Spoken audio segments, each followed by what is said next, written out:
Hello everyone, welcome to lesson 16 of my PySimpleGUI lessons. In today's video, we're going to be updating list elements.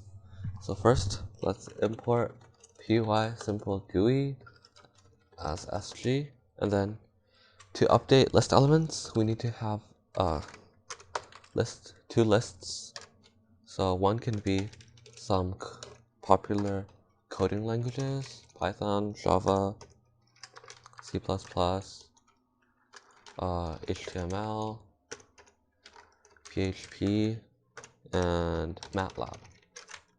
Okay, and then another list can be, say, names like Alice, Bob, Charles, David, Emma, and Fiona. Alright, now let's go to the layout.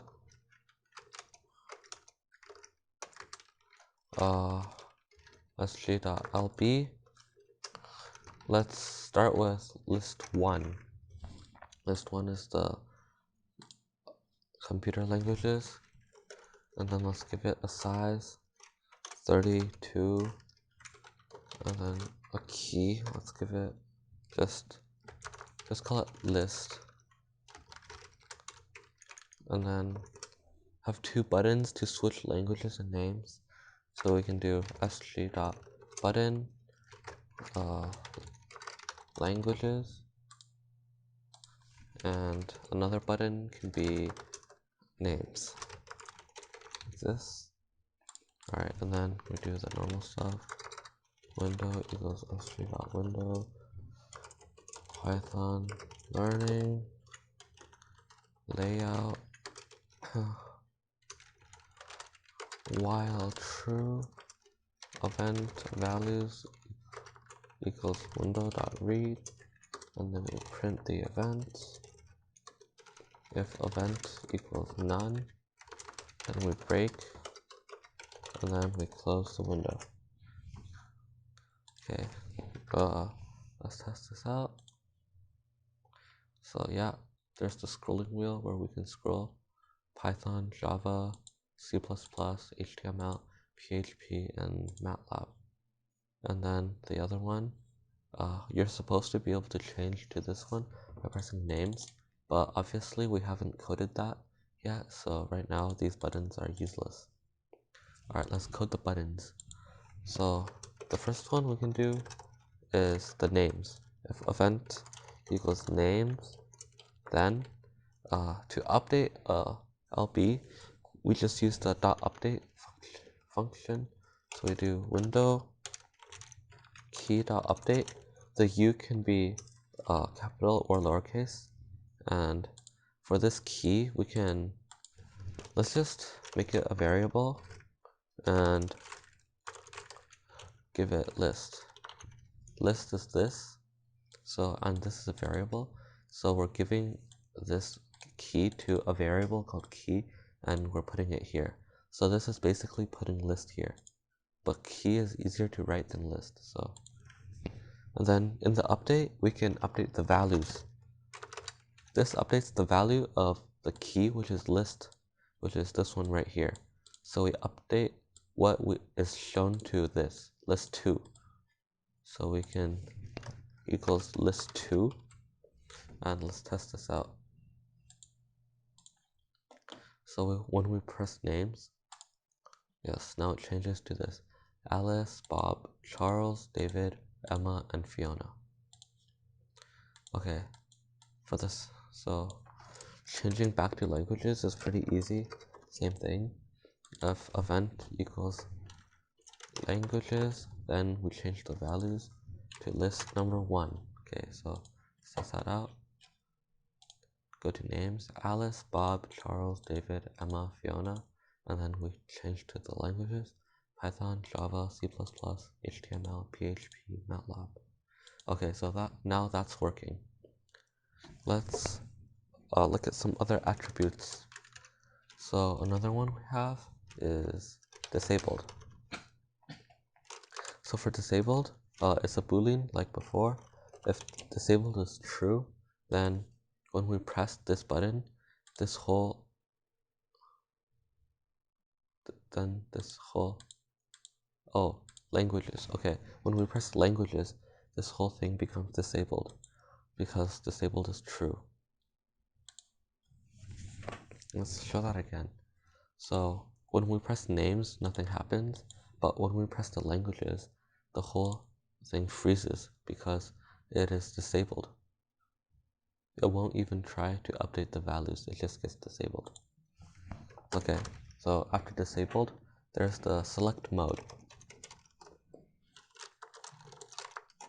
So like before, there's for, there's single, where when we press it, you can select one at a, oh, let me turn off the disabled first. Turn this into false, and then for select mode, we press languages, you can select them one at a time by clicking them. So that's single. After single, there's multiple. For multiple, you can click languages and then you can click them over and over again. Yeah. And then after multiple, there's browse. So browse, similar to single mode, you can only select one, but you can hold and go down to scroll through the stuff. It's like browsing. Yeah. Alright, so after select mode, we have, oh, there's still one more for select mode. There's the extended. So this is kind of like multiple. You can do this and select all by like highlighting them. It's kind of like highlighting. Alright, last one, visible. So visible is also a boolean. It's either true, so this means you can see it, and when we click languages, you can still see it. If it's false, then you won't be able to see it. We click languages, and yeah, it becomes invisible. Alright, so there's two more, set to index and scroll to index. These two are a little complicated, so I'll make buttons for them. The first one, set to index. So sg.button, and then we can click set to index. And then at the bottom here, we can make another event if event equals set to index. Then we can update this. So we use the same thing, window key.update, and then inside we can write set to index. Okay, set to index basically selects the one that of the term you put here. Like if we put 2 here, then this will highlight the second term. Now, terms in Python is kind of funky. Like if this is the second one, it should be the third one. That's because the first one is seen as term number 0. So it's 0, 1, 2. So the third one is the second one in here. Okay, let's see. Let's run it. Click set to index. And then we go down. So C++ is selected. As you can tell, this is the third one. But because we write 2 here, that's because 0, 1, 2. Alright, let's find out how you can see which one is selected. There are 2 methods. There's the print values and then the key. And there's also print window key.get. These two have different functions. This one finds the value that you had before. This one finds the one you have right now. Okay, so that might not make sense. I'll just show it. So when we click set to index, first, values for k is blank and window.get is C++. That's because before we clicked set to index, the values was a blank one. So that's what this one sees. But this one gets to see the real one, so it's C++. If we click this again, however, both of them turn to C++ because right now and before, both of them are selected as C++. Same thing for the names. If we click set to index first, it's blank and Charles because nothing was selected before. And again, if we click it, both of them turn to Charles. All right, last one is called, let's make a new button for it as well. Button, it's called scroll to index.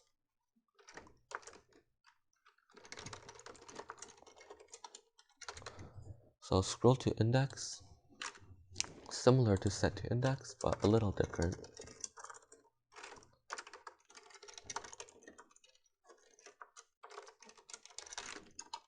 So scroll to index, window key update. Inside here we write scroll to index, and let's do 2 as well. So scroll to index scrolls the scrolling wheel until you get to the second term, like this. So the second term is actually the third term because the first term is counted as term 0. So 0, 1, 2, and scroll to index just scrolls there. It doesn't actually select the second term. So let me show you. If we click scroll to index, C++ is at the top. C++ is the second term. And as you can tell, it's not selected. Like, it's selected if it's black. If I just click scroll to index, it's not selected. Same thing for names. It should be Charles, and when I click scroll to index, Charles is at the top, and it's also not highlighted. Alright, that concludes lesson 16 of my PySimpleGUI course. Thank you for watching, and I will see you in the next video. And remember, from novice to pro, work for tuition helps you grow.